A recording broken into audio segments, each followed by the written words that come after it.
pera ba ang balak ninyong ipanregalo ngayong darating na Pasko?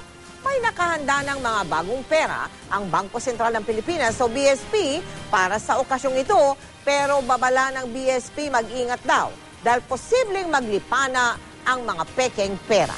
Nakatutok si Bernadette Reyes. Imbis na makipagsiksikan sa mall para mamili ng mga panregalo, crispy bills o yung mga bago at malulutong na pera ang pinamimigay ni Rosario Ortega bilang aginaldo.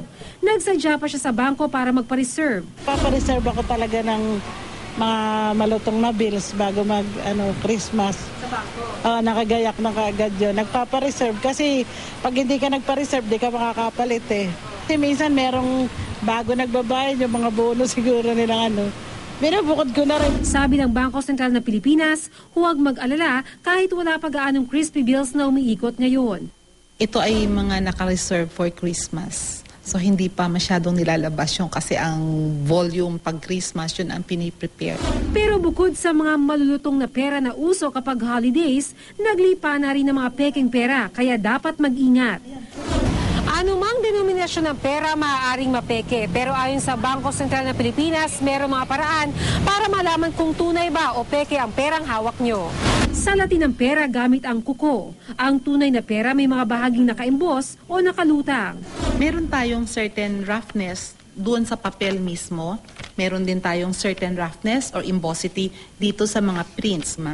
Piso, pag sinalat mo yan, nakaumbok. Pag sinalat mo itong 50 peso na ito dito nakaumbok. Mas matingkad din ang kulay ng tunay habang maputla ang peke.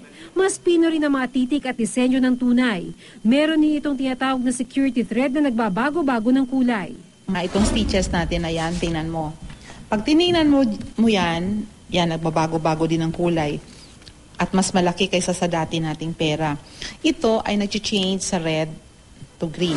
Iba yung pag-iingat daw kailangan lalo't maaaring samantalahin ng ilan ang panahon ng Kapaskuhan kung kailan marami ang nagmamadali at hindi na binubusisi kung peke ba ang perang ibinabayad o isinusukli. Bernadette Reyes, Nakatutok, 24 Oras.